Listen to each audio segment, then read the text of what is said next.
Hi, good evening. It's 8 o'clock. I'm Geoff with Real Progressives. Just getting started here. Before I start talking about what I'm going to be talking about tonight, I want to talk about why I'm going to be talking about it. I get emails all the time, pretty much consistently ever since my town hall in Willingboro last year. People email me still to this day about that specifically, and then I get even more emails since starting doing this live streams every week. And I get a lot of questions. People have a lot of things to say to me, about me. They want me to address a lot of things in particular. How you doing, Tom? So I want to first start talking about that in particular. Because it is overwhelming. And again, I don't want to give the impression that I want it to stop. It gives me a lot to think about. Sometimes it makes me cry. Sometimes it makes me angry. Not because people are being unkind to me. Actually, that doesn't happen. But when people share their stories with me, I get very emotional about that.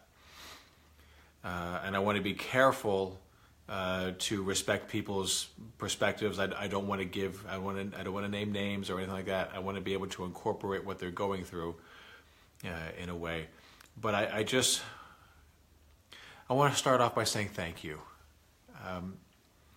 I really don't like doing what I do. I don't like doing these live streams, though it does help me get some of the poison out, all the anger that I've had ever since Trump got into office, the anger I've had ever since I started learning about MMT and the way we have been lied to and manipulated for decades. So it really, doing these live streams helps tremendously in that regard.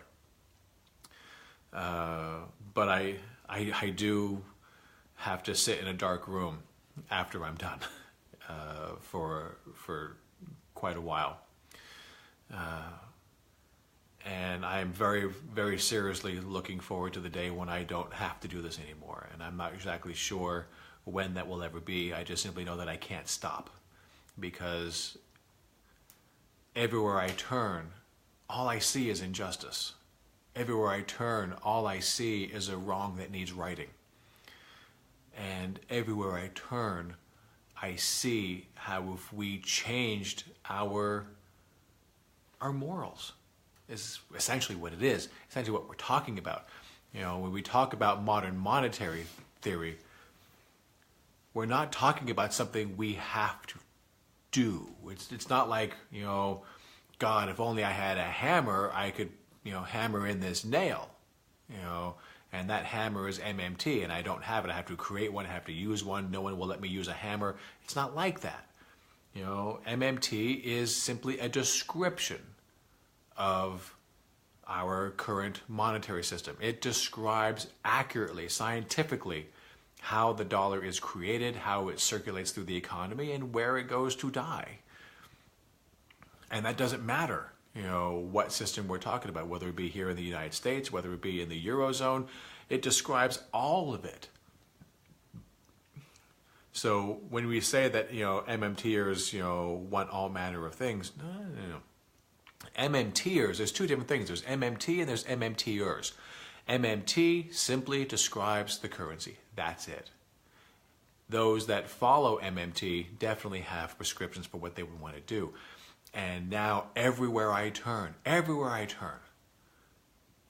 I see an injustice. I see a wrong that needs righting, and I see how if we could all recognize, all of us, and it needs all of us, if we could all recognize how our financial system works on the federal level and recognize that it has nothing whatsoever to do with a state or municipal or business or personal level.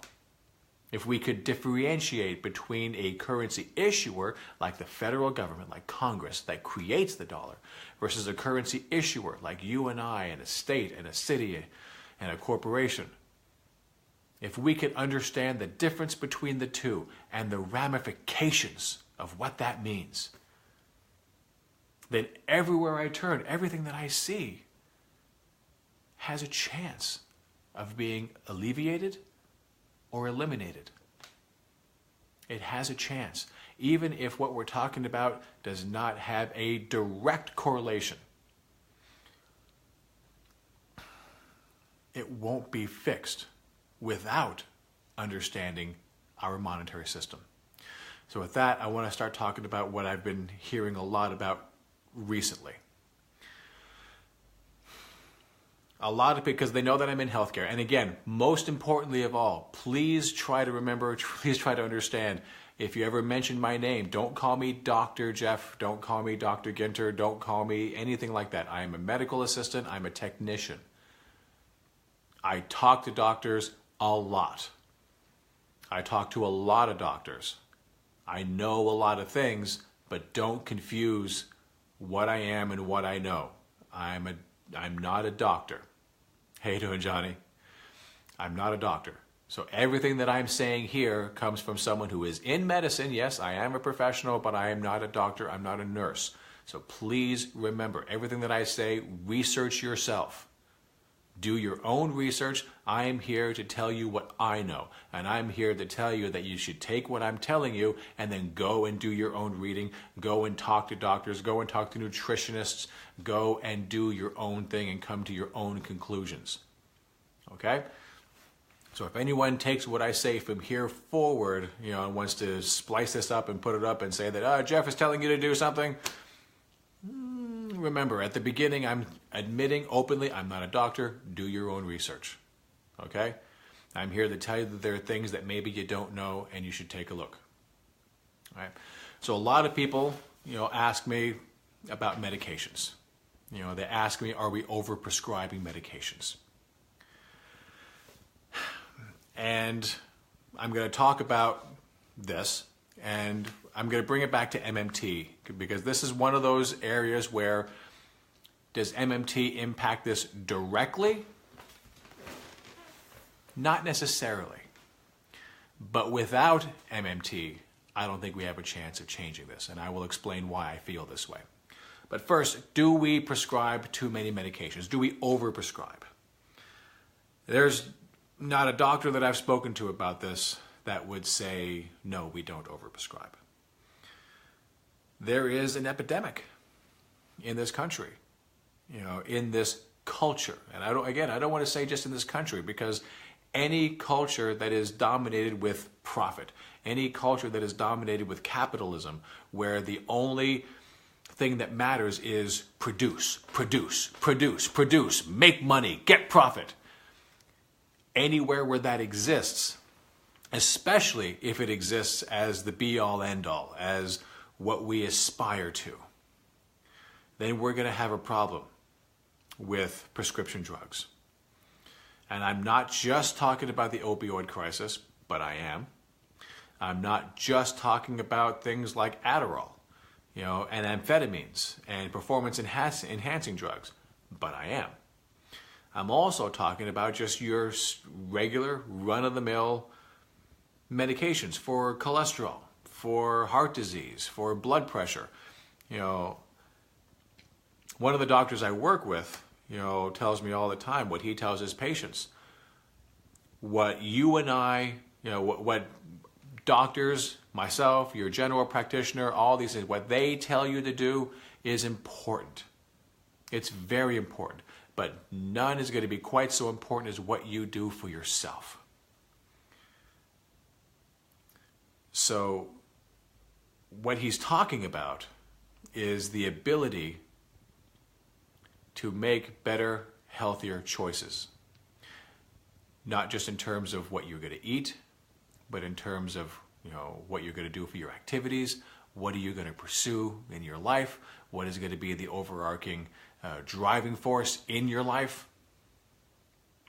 To many respects of this, MMT is directly going to impact the outcome. For example, I've talked about this before.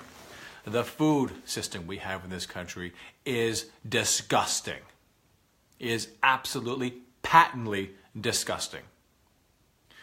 We subsidize the worst kinds of crap.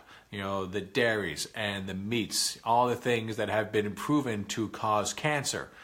The sugars that are like crack, that lead to all manner of disease. Sugar causes inflammation. What the hell are you doing packing your gut with so much sugar? It can't handle it. You're going to get fat. You're going to get obese. You're going to get all manner of things that are of an inflammatory nature, which is going to lead to all manner of other disease. And we subsidize that. The federal government steps up and says to the sugar industry, we will subsidize you. We will make sure that there's a buffer stock of sugar. We will be able to make sure that sugar will be available. They do the same thing for meat and dairy. All these things that are not good for you. But they get in bed with these people. They don't get in bed with fruits and vegetables. They don't get in bed with a whole different lifestyle. If you want a free market, which Republicans and Democrats alike say they want a free market, there is no free market. If the federal government is subsidizing lack of health, while the Department of Agriculture is also mandated to promote health, they're playing it from both sides, but the money goes towards the shit. The money goes towards the crap. If you want a free market, you've got to level the playing field.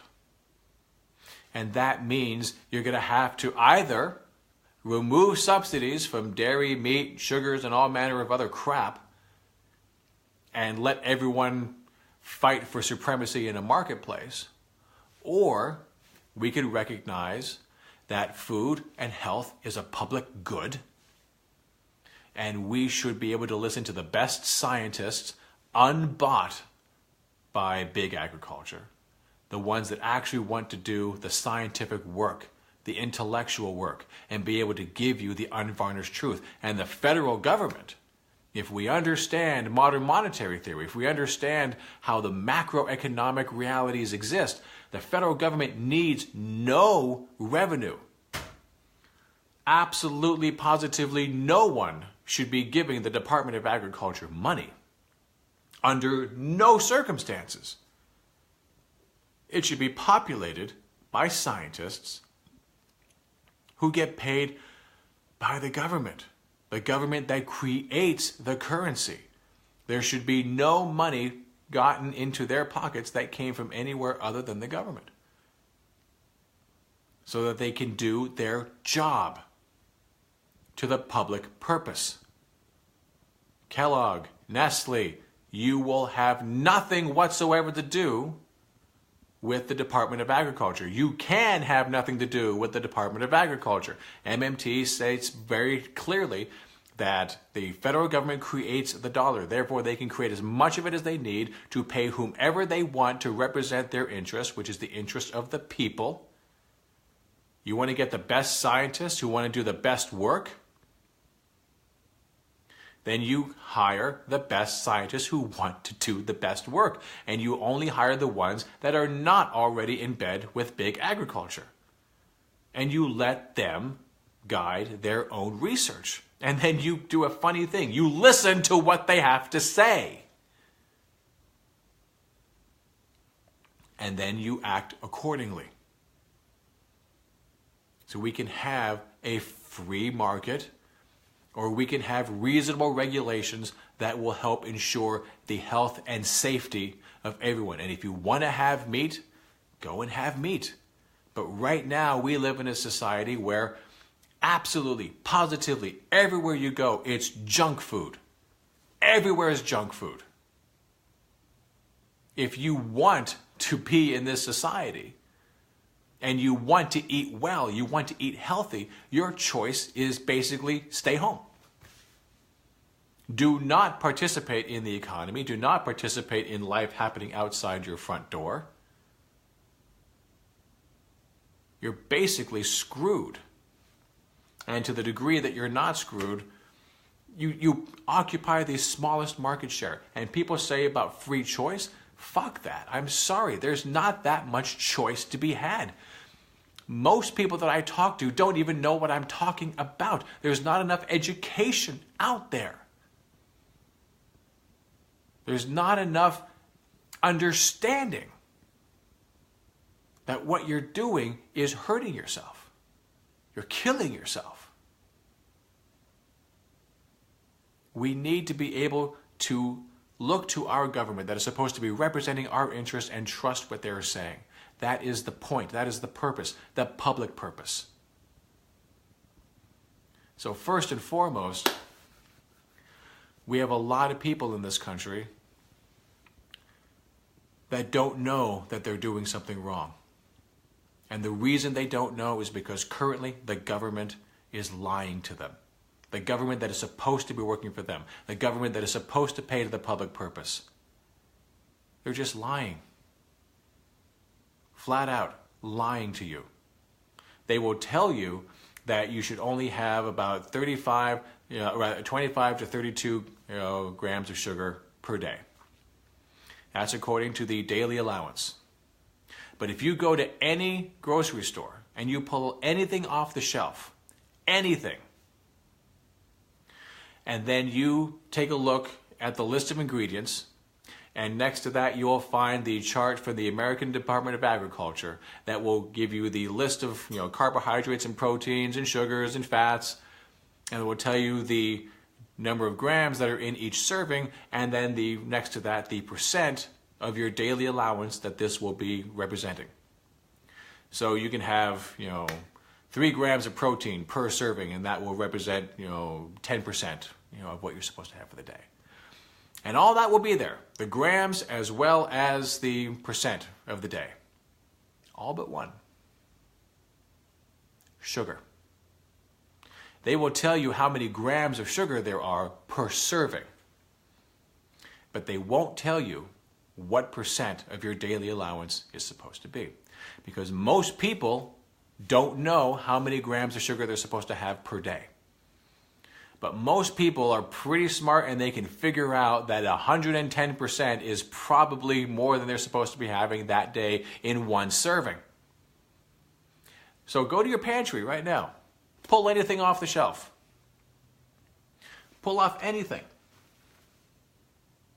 And look at the ingredients. Look at what they're giving you. Look at what the federal government is okay with. That's the federal government that put that label there. The people that work for you. They're in bed with the sugar company. They're in bed with agriculture. They're in bed with all these people that are feeding you poison. That are turning your food into crack. And not telling you that you're taking too much with one serving. One serving. On food that they're advertising as healthy. That the federal government is okay with saying that it's healthy. But it's not. It's crap. It's junk. And it's subsidized so it's cheap. So what do we have here? We have a system whereby the very food that we eat is poisonous to us. We have a water supply in this country that has been privatized, that governments across the country have decided not to clean, so you don't have clean water coming to your house anymore like you did when I was a kid. And a lot of communities are discovering, like Flint, Michigan, that there's lead in their water or other contaminants. We just had a report that said that not only is Flint, Michigan still lead contaminated, it's worse now than it was when it broke years ago. It's not getting any better. Modern monetary theory, MMT, could clean that up right now. Federal government decides that's it, we're stepping in, everyone gets clean water. We will clean it at a plant. Every drop of water that comes directly to your faucet will be clean. Clean enough to drink. Well, there's a lot of sickness right there that could be avoided. So right off the top, our food, our water, some of the most basic things that we need to live have been used against us. And we have advertising upon advertising upon advertising upon advertising telling us to buy, to consume. Buy this, buy that, buy this, buy that.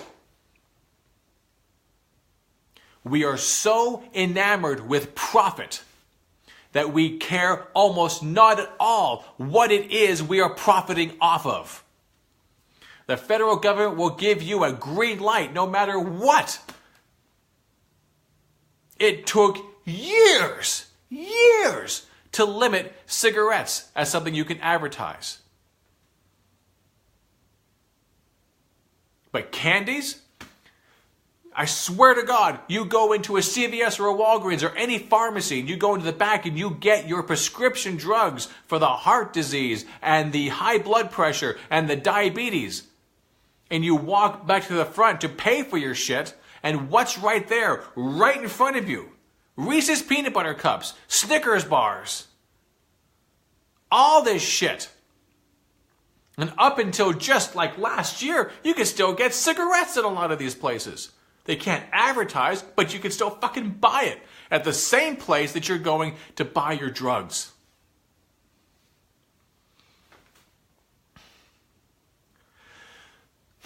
But there's not a lot of education out there.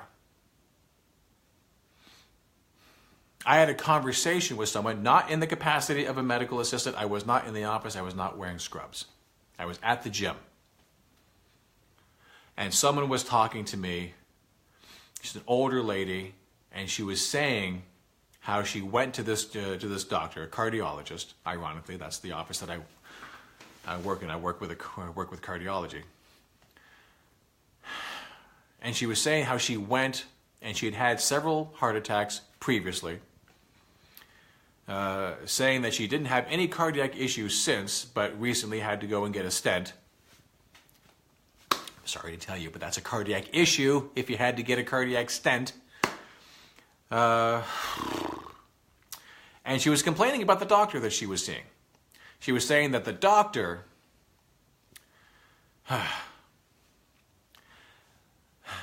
kept asking her what she's eating. And she was getting annoyed. Why do you keep asking me what I'm eating? I'm here for a heart problem. Now, I wasn't in the room with the doctor. I can only assume that if he's asking those questions, that he's also explaining why it's relevant. But not being in the room, I don't know exactly what was being said. But she is complaining about this doctor like he's talking to her like she's stupid. Like, she comes in asking about apples and he starts talking about bananas. I'm telling you right now, what you eat directly impacts your health. Directly. And I don't understand how people don't get this. I don't understand how you can understand that the oil you put in your car has a direct impact on its performance.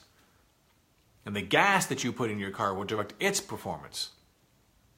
How can you not see that what you put into your body will affect its performance, will affect its health? But this is part of the problem. We don't have education in this country. Once again, something that MMT can fix. By introducing true education in this country, by introducing the idea of citizenship in this country, taught at the earliest levels. My daughter,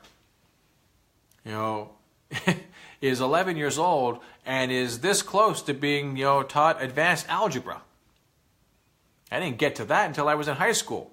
So clearly, we can take things and give them to kids earlier. How about advanced citizenship? How about advanced health? Well, first, we're going to have to break the backs of the big business, the money-grubbing, for-profit enterprises that are actively not trying to kill us, but trying to profit off of our disease. So when I'm asked, are we overprescribed medications? Yes. There's not a doctor out there that's likely to tell you that we're not overprescribing medications. There's a lot of reasons for it, and this is but one of them. On just the bare bones basic level of your standard what we call maintenance medications. I need something to maintain my blood pressure. I need something to maintain my cholesterol, something to maintain my diabetes. All these things that are designed to help you live with these conditions, not designed to help you cure your conditions.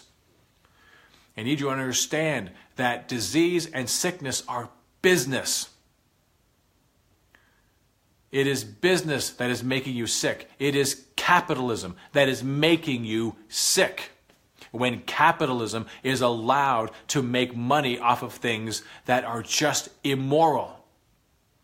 No one should be making money off of things that can either make you healthy or make you sick. These are public goods. Whether they are considered to be so now is irrelevant to what they are and what they need to be in order to create the better, more perfect union that we keep saying in the Constitution we're supposed to be striving for. We, the people of the United States of America, in order to form a more perfect union. Look at all the things it says just right there in the preamble. Secure the blessings of liberty. What good are the blessings of liberty if other people are at the liberty to make money off of your health and death?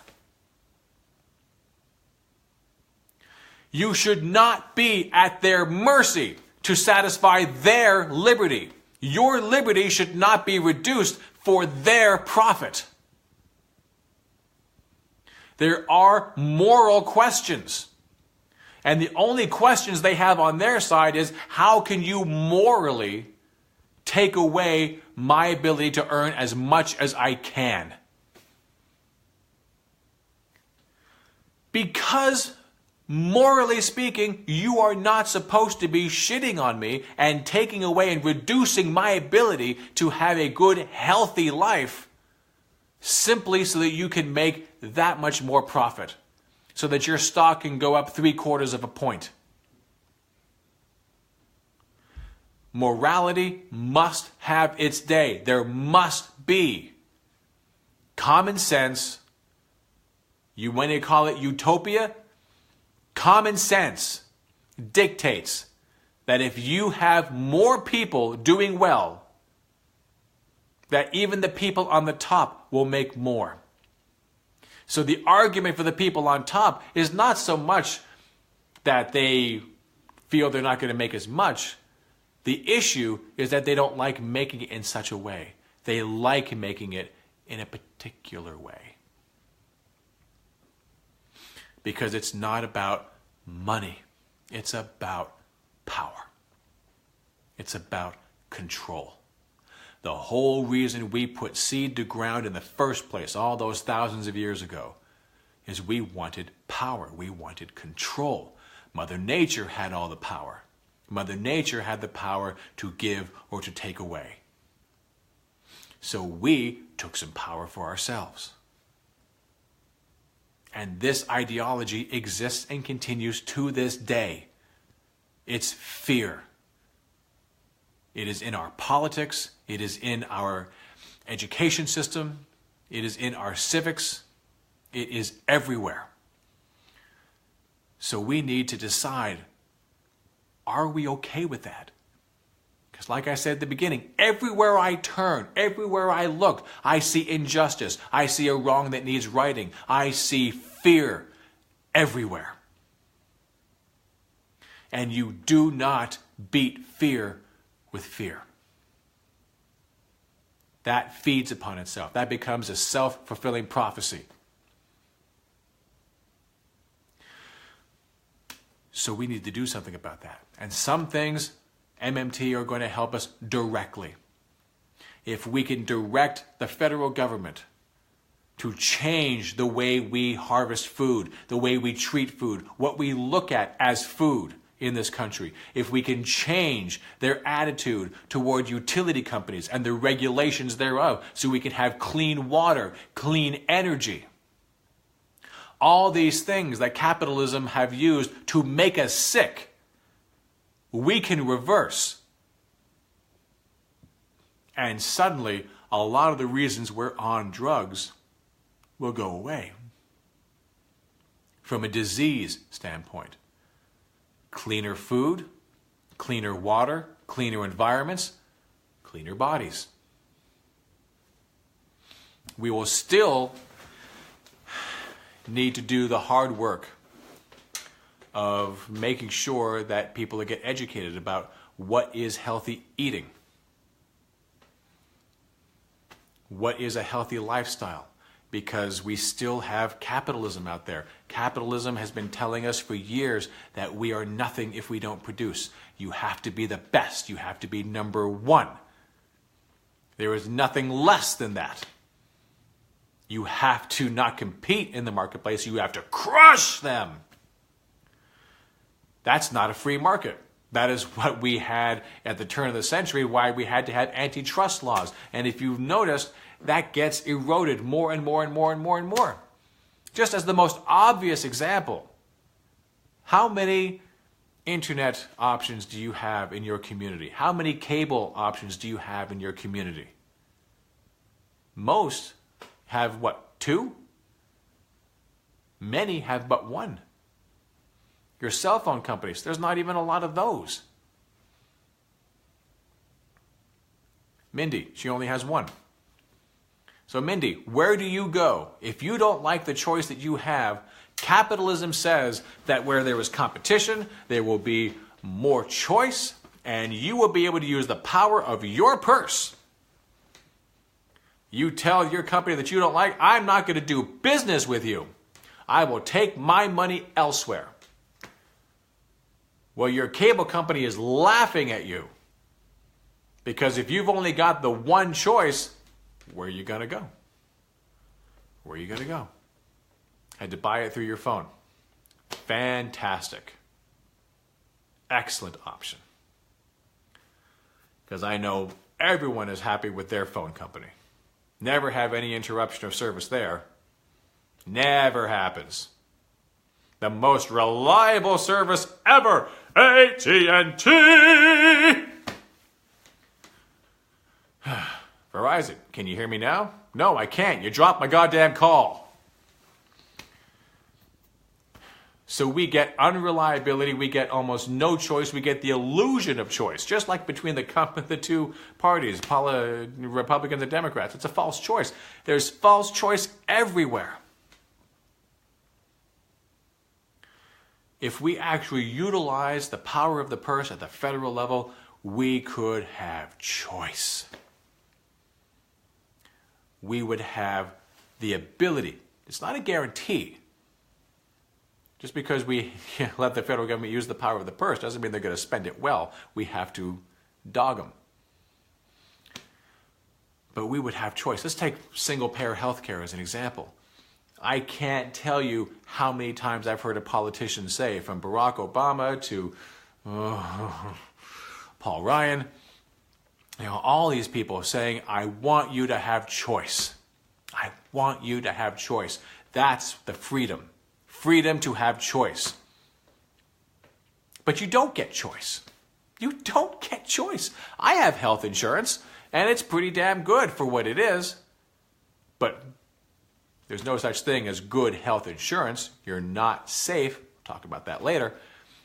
But I still have to use a relatively small number of doctors in my network. If I use them with the insurance that I have, being in healthcare, it's good. But as soon as I go outside network, I start to get screwed. And God forbid, if I'm on vacation somewhere else, that's it. Now I'm screwed. How is that choice? Now I can't really afford to go on vacation. If I go somewhere else, if something else happens to me there, I can't see that doctor. What if I don't like this doctor? I'm home. I actually saw a doctor here that I like. I would want to see that doctor, but they're not in network. That's not choice. Single payer health care, everyone in, no one out. And that includes any doctor outside the country, because the federal government simply becomes the insurance company. You want to go to Spain and they're going to treat you there because you fell and you broke your leg. The doctor in Spain that treated you, send the bill to the federal government of the United States and they will cover it in full. That is freedom. That is choice. Anything less than that is not choice. So if you want freedom, then you got to get on board with MMT. If you want freedom, you have to start utilizing the power of the purse at the federal level. Because only the federal government can cover whatever it needs to as long as it's for sale in its own currency. Or in the case of the example I gave you in Spain, as long as it's convertible to US currency. So they want to charge you 500 euros, for fixing you up in Spain. Not a problem. What's the exchange rate? 500 euros is what? 675 US? Done. As long as we can keep this straight, as long as we can understand that Uncle Sam creates the dollar, and if they create the dollar, there is no way they can go broke, there's no way they can be insolvent, no way they can be unable to pay their bills. It's not possible.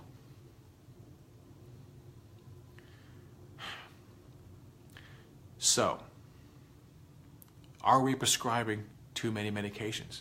Yes. Because in addition to capitalism destroying our food supply and our water supply and our environment, it's also making us crazy. One of the biggest industries we have is in tech. And these guys, girls, they work round the clock. The coders, they're working 12, 14, 16 hours a day, popping Adderall like it's going out of style. You had any idea there's no clinical studies to show you what Adderall does over years and years and years of use and abuse? Amphetamines have been around since the 1920s. Every now and again, people start dropping dead like they started to do in the 1960s and 70s. The old expression, speed kills. I actually haven't heard that expression in a while. But that was a very common expression back in the 70s. Speed kills, man. Get off of it. They sold it as diet supplements. Help you lose weight. Help you keep trim. But it could have all manner of problems. Seizures, heart failure, long-term exposure, long-term addiction. I was addicted to meth. Almost killed me. Yeah, Adderall is an amphetamine, which is almost identical to methamphetamine. One is illegal, the other one is legal, but it really ought not to be prescribed as it is. Just look on various websites, people trying to get off Adderall. And listen to the stories they tell about how they got on it in the first place. Same thing with opiates. Doctors are not bad people, but they can only go by so much. And people will honestly go into a doctor's office and lie and tell all manner of stories in the hopes that they'll be able to walk out of there, with a prescription. You, Geoff, Speed, I can't see it. No, I'm naturally this way. I don't actually do that shit myself.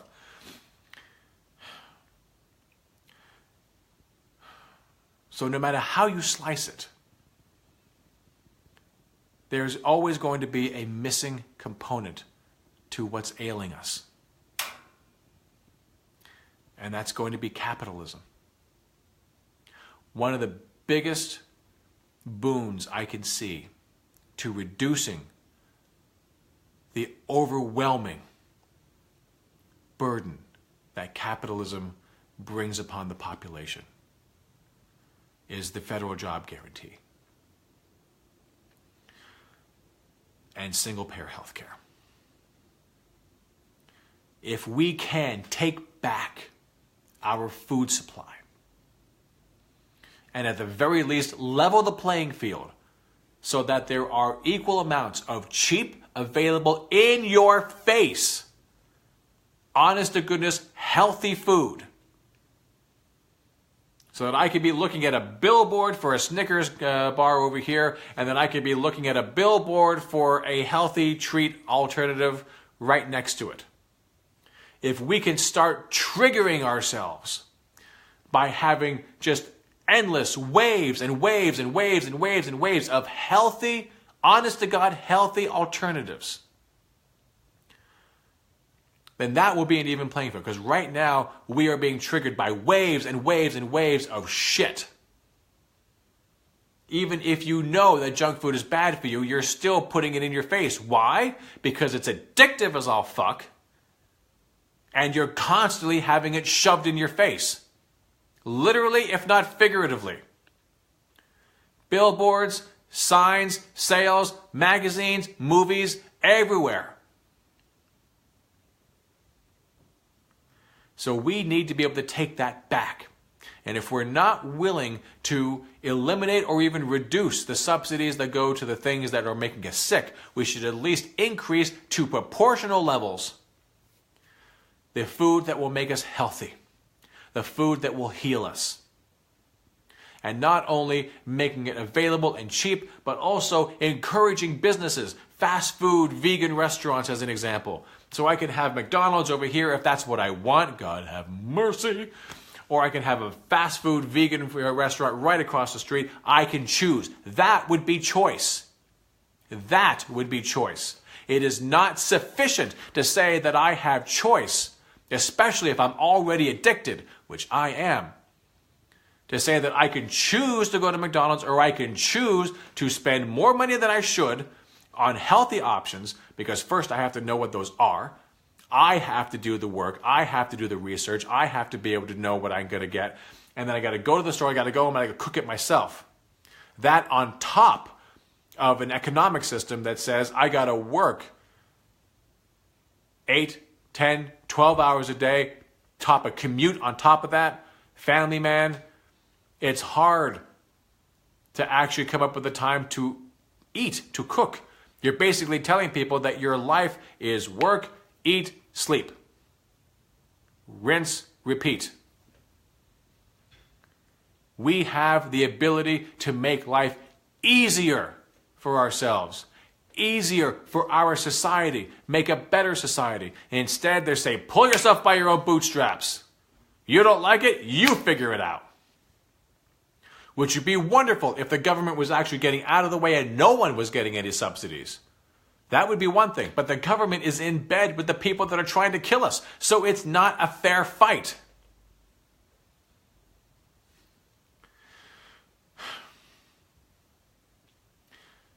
So, if we could do that, if we could take our food back, if we could take our water back, if we could take our environment back,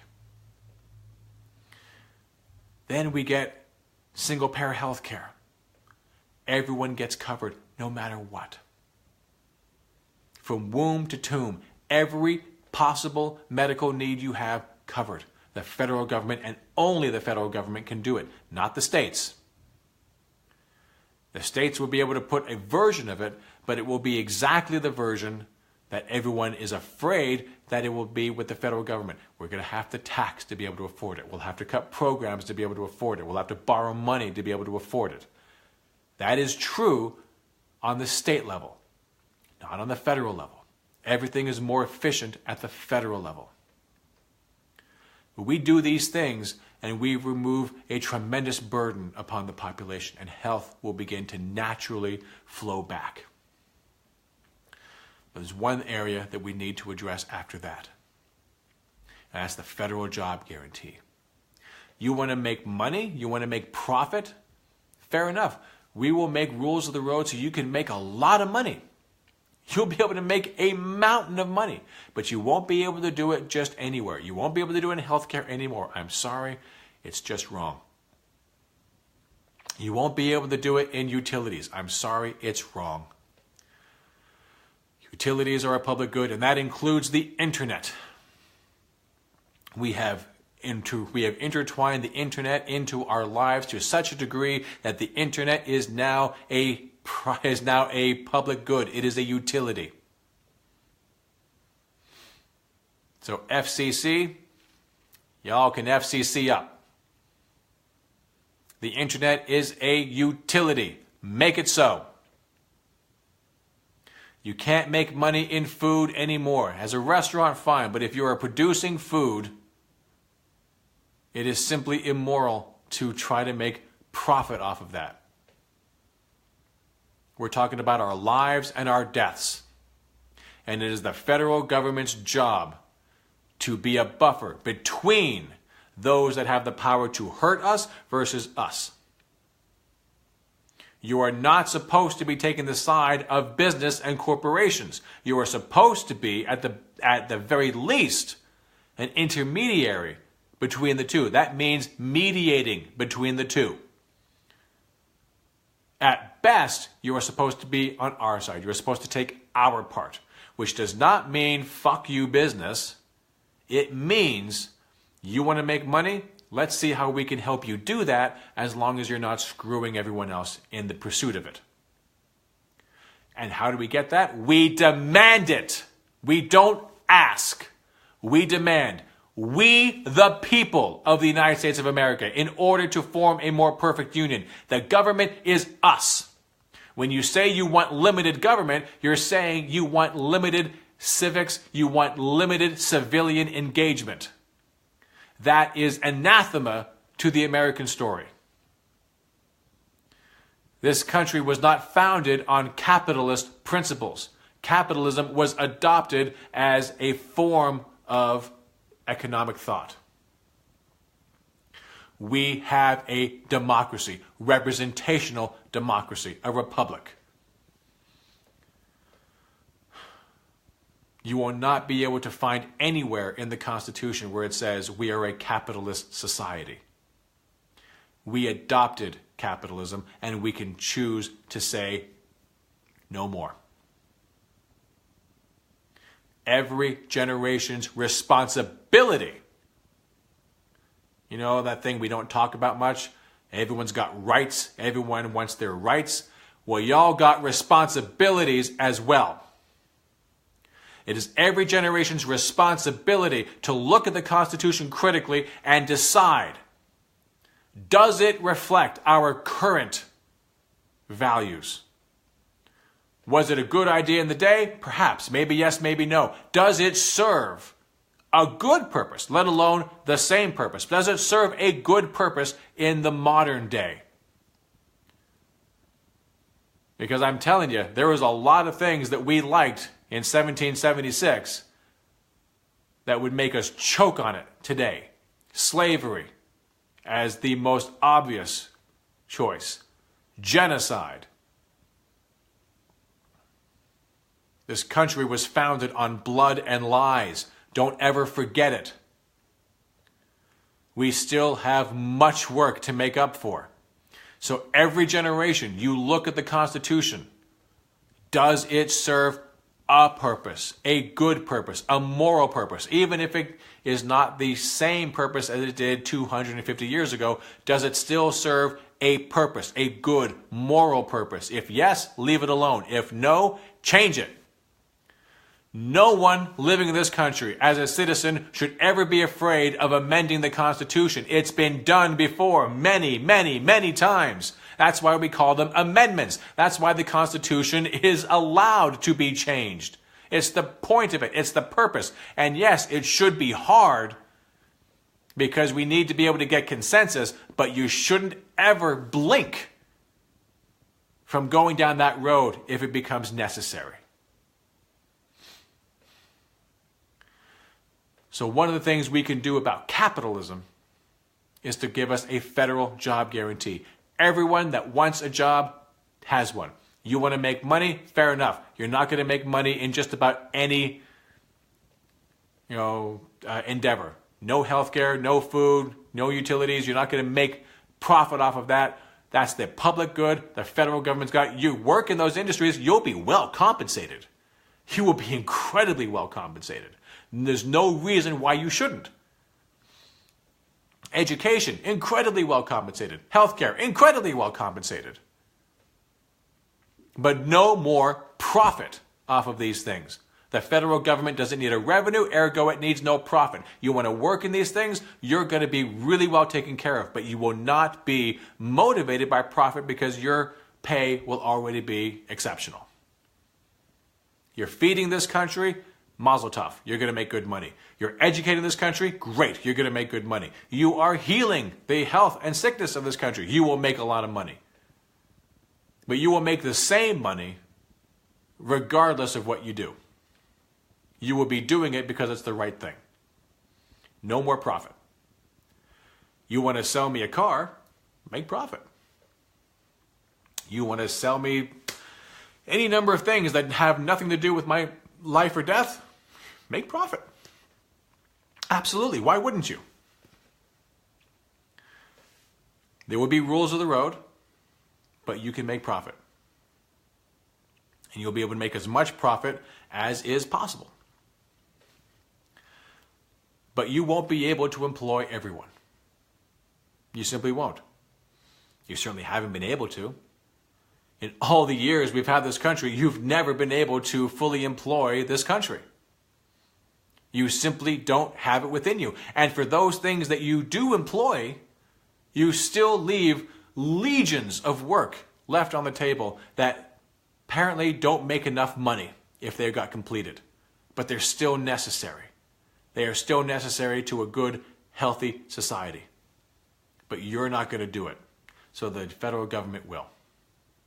So where the federal government will fill in the gaps is everything else. You take care of all the shit we don't need, but we like anyway. It's fun, it's entertaining, it's whatever, and we'll buy that shit.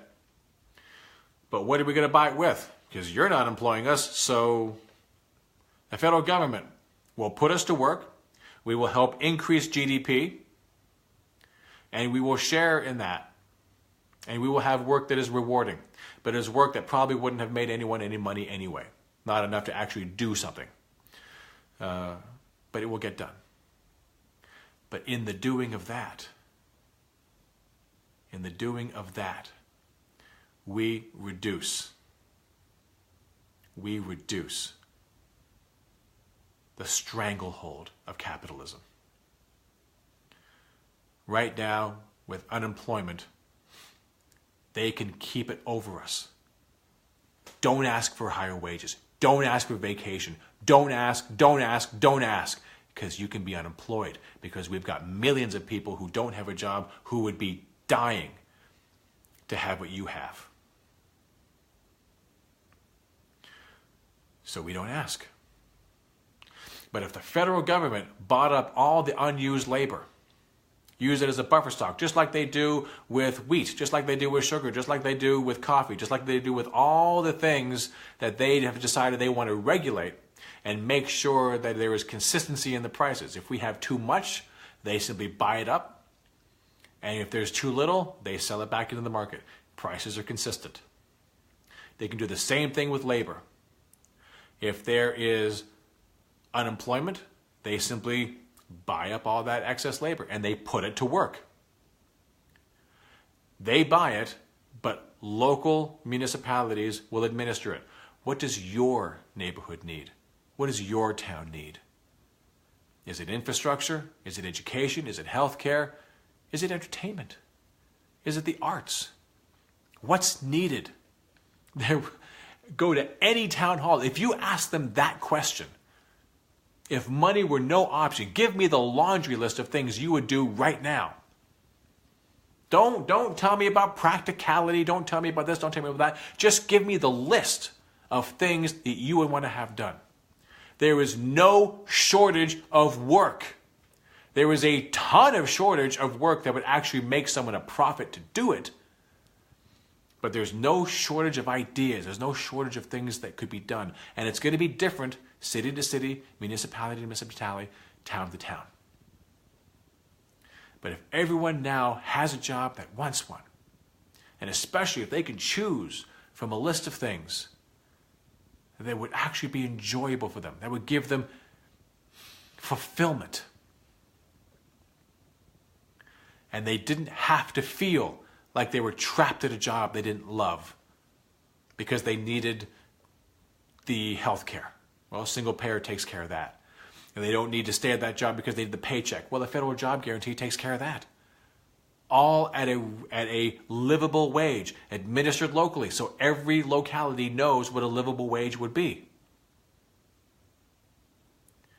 We have now eliminated the stranglehold of capitalism. You don't want to be forced into a position where you have to produce and produce and push and push and push. You can go into the federal job guarantee. And you can go into gardening. You can go into whatever it is your municipality needs. You now have freedom. You now have choice. And your stress has been reduced. So all these people that are popping pills, Adderall, so they can produce, they don't need to. We can help create the society that we want because we're not afraid anymore, because we're going to go with love instead. Love, if applied, will always win. Always. But you have to choose it. It has to be a conscious choice, especially if your choices to date have been more fear-based than love-based. Your mind knows what it knows, and if you don't get actively involved, it is making choices for you. So let's make better choices. Anytime you hear someone say, I don't want my tax dollars going towards X, Y, and Z, correct them. They're not an asshole. They're not lying unless they're in government, in which case they are assholes and they are lying. I've said this before, I'll say it again. If you are running for Congress, if you are running for office, and you spout these lies, I am willing to give you the benefit of the doubt that you don't know. There was a time I didn't know. There was a time, everyone that espouses MMT, everyone here at Real Progressives, there was a time when we did not know. And MMT has been true from the dawn of time, since the creation of money. The difference is when we went off the gold standard in 1971 and we no longer had fiscal constraints. We just had real resource constraints. That's the day of the game changer. That's when things really changed. Except nothing changed in the economy.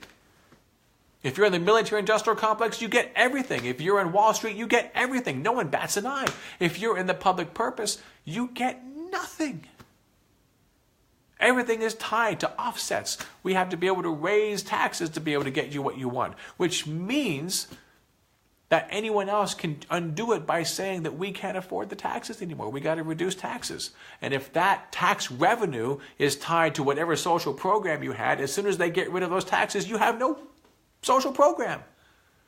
We have to divorce the concept of taxing as revenue so that we can have the social programs.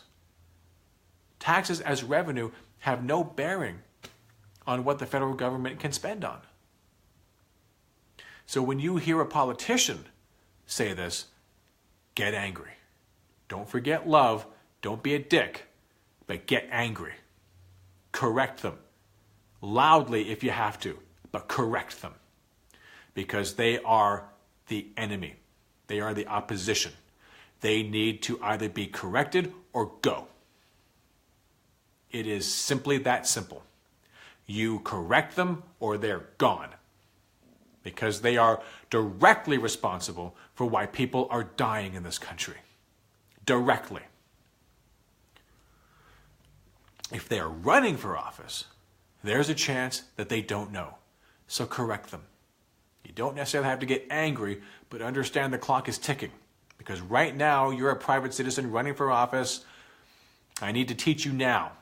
But as soon as you're in office, you have to know.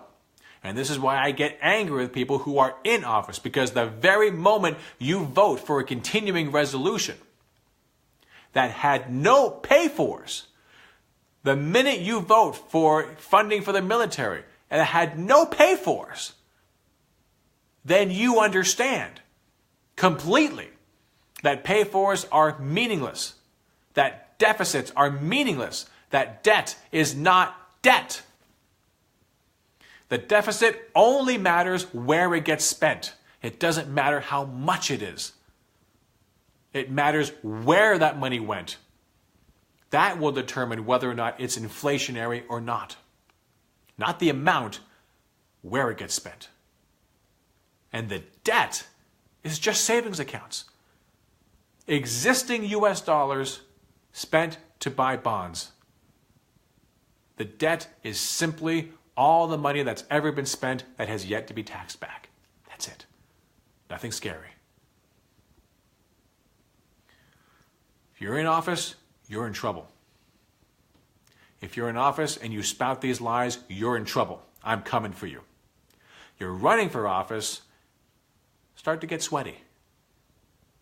Because I'm only going to be easy on you until such time as you actually get into office. But I'm not going to be easy on you for long. And you're always going to hear about it. Always. If you're just a regular citizen, I'm assuming you are me a year ago.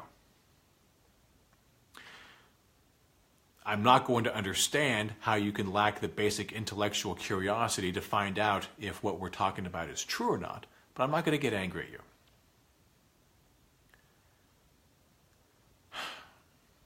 But I hope that you have some intellectual curiosity.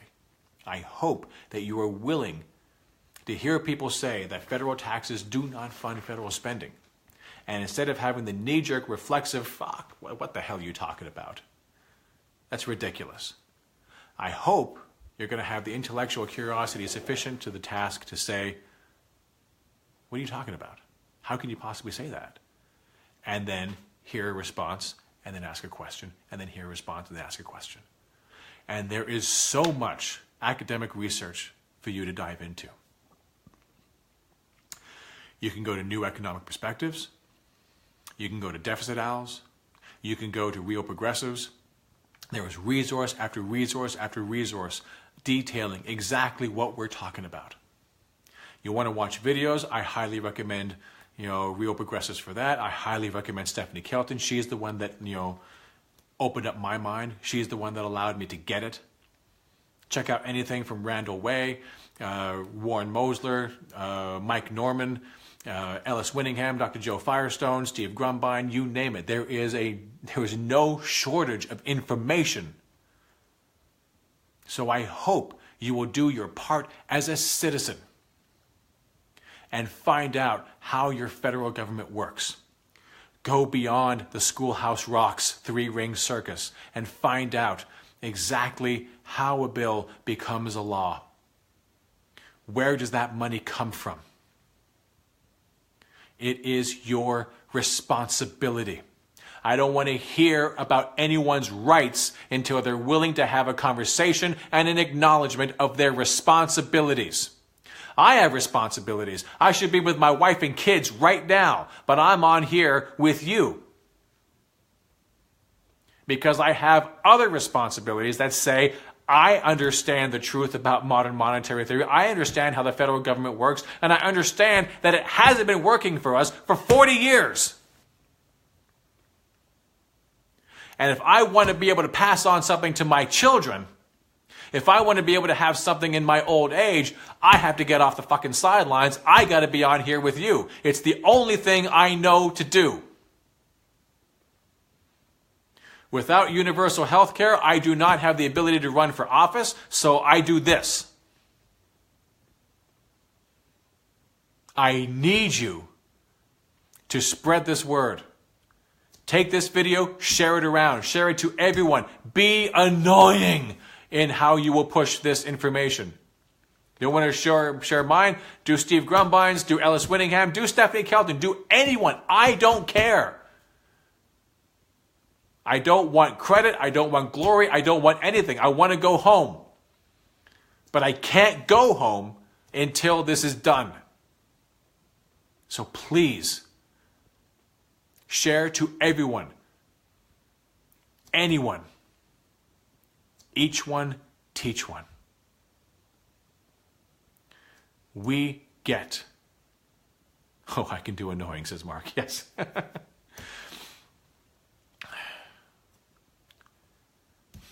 We get to choose the society that we live in. It's our choice. Right now, we've been living with fear. I say, love. That book that the Republicans cleave to so desperately every Sunday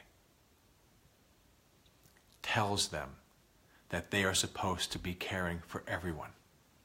Be your brother's keeper. Be your sister's keeper.